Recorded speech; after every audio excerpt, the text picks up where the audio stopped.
Kembali lagi bersama kami di channel Klavo Sukacita. Perkenalkan, nama saya Deria Rumbewas, mahasiswa KKL STFT Ishak Samuel Kene Jayapura. Di saat ini kami akan membaca dan merenungkan sebagian dari firman Tuhan. Untuk itu mari kita bersatu di dalam doa. Kita berdoa. Yang Maha Kudus dan yang Maha Mulia, Bapa Pencipta langit dan bumi, Tuhan Yesus Kristus, di saat ini kami akan membaca sebagian dari sabda kebenaran-Mu Tuhan. Kiranya firman Tuhan yang kami baca, bahkan kami renungkan bersama ini, dapat menjadi pedoman dan pegangan dalam hati-hati kami, dan dapat kami lakukan itu dalam kehidupan kami tiap-tiap hari. Inilah kami telah siap mendengarkan sabda kebenaran-Mu. Hanya dalam nama Yesus Kristus kami telah berdoa. Amin. Pembacaan firman Tuhan kita pada hari ini terdapat dalam kitab Injil Yohanes. Injil Yohanes pasalnya yang ke-10, kita akan baca ayatnya yang ke-16 dan ayatnya yang ke-17.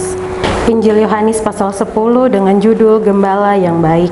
Ada lagi padaku domba-domba lain yang bukan dari kandang ini. Domba-domba itu harus kutuntun juga, dan mereka akan mendengarkan suaraku. Dan mereka akan menjadi satu kawanan dengan satu gembala. Bapa mengasihi aku, oleh karena aku memberikan nyawaku untuk menerimanya kembali. Demikian pembacaan firman Tuhan kita, yang dikatakan kita yang berbahagia yang membaca, mendengar, bahkan mau melakukannya dalam kehidupan kita tiap-tiap hari.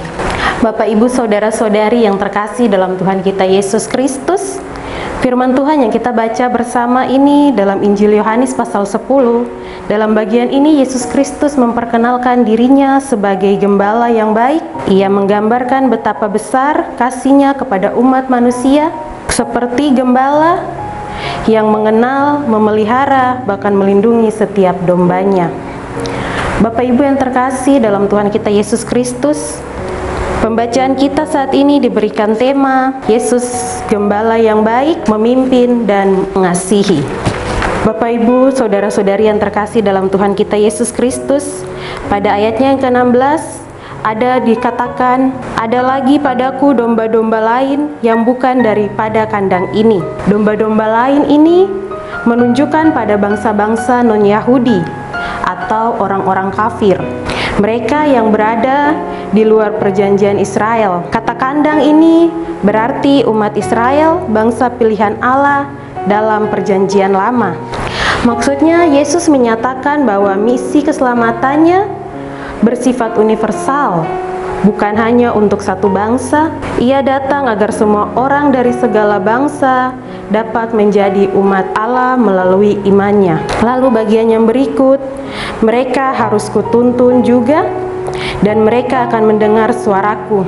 Bapak, Ibu, Saudara-saudari, kata harus merujuk pada keharusan ilahi atau rencana Allah. Artinya membawa bangsa lain ke dalam kawanan Allah adalah bagian dari misi yang pasti yang akan digenapi oleh Yesus Kristus.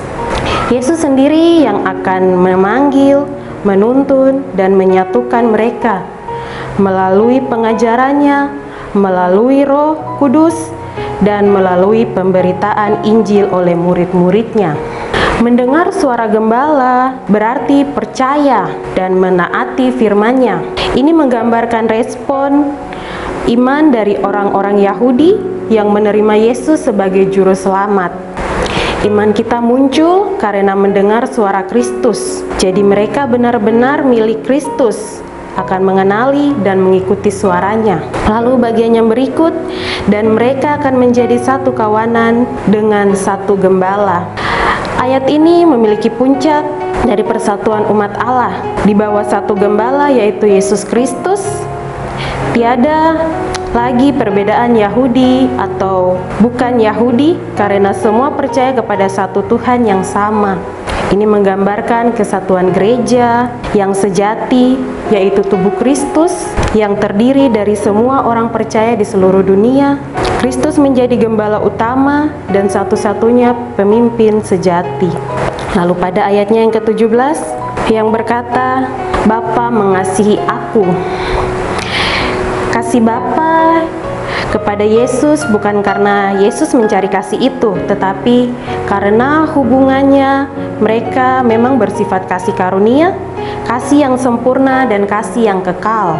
Namun, dalam ayat ini Yesus menekankan satu alasan khusus.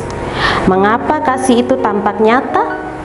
Karena ia taat kepada kehendak Bapa dengan menyerahkan dirinya.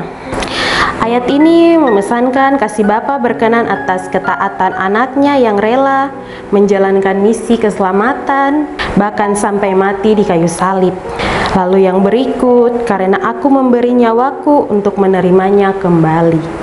Secara sukarela, Yesus menyerahkan nyawanya karena kekalahan atau paksaan manusia, melainkan keputusan kasih yang sadar dan rela. Ia menunjukkan bahwa pengorbanan Yesus Kristus adalah aktif, bukan pasif. Ia tidak hanya mati untuk kita, tetapi memilih untuk melakukannya demi keselamatan kita. Bapak, Ibu, saudara-saudari yang terkasih, bagian ini menegaskan bahwa kematian Yesus bukanlah akhir. Yesus memiliki kuasa atas hidup dan mati. Ia menyerahkan nyawanya dan juga mengambilnya kembali, dan itu merujuk pada kebangkitannya pada hari yang ketiga. Dengan kebangkitan itu, Yesus membuktikan bahwa Ia yang hidup adalah gembala yang benar, dan bahwa kasih serta kuasa Allah lebih besar daripada maut. Bapak, Ibu, saudara-saudari yang terkasih, Yesus menggambarkan dirinya sebagai gembala yang baik, yang mengenal domba-dombanya secara pribadi, menunjukkan bahwa kepemimpinan Yesus adalah kepemimpinan yang penuh kasih dan perhatian. Kata mengasihi dalam tema ini menegaskan hubungan dekat Yesus dengan umatnya.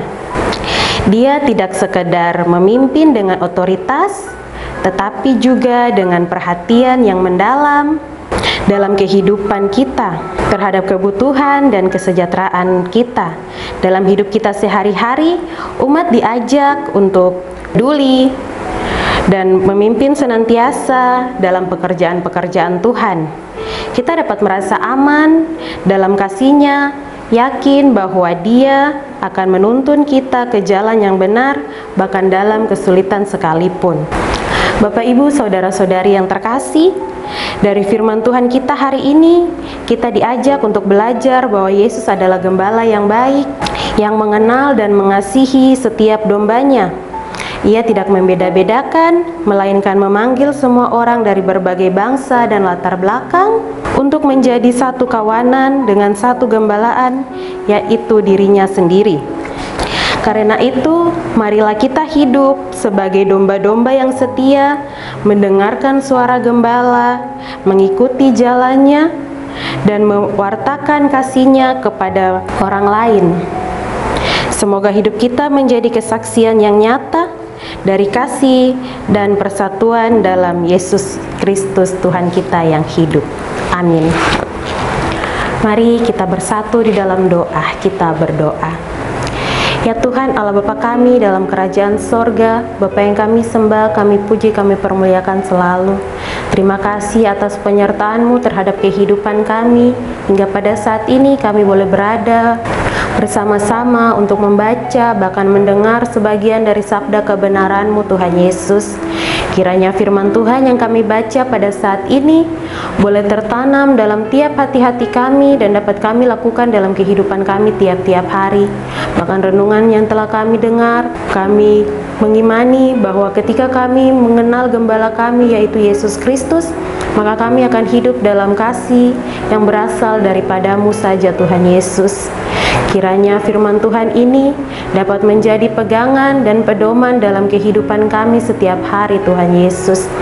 Inilah kami Tuhan, kami bawa seluruh kehidupan kami menjadi kawanan gembalaan-Mu, menjadi kawanan domba-domba yang Engkau terus tuntun setiap hari Tuhan Yesus. Inilah doa kami, ampuni setiap salah dan dosa yang kami perbuat, dan dalam nama Yesus Kristus kami telah berdoa dan memohon kepadamu. Amin. Shalom.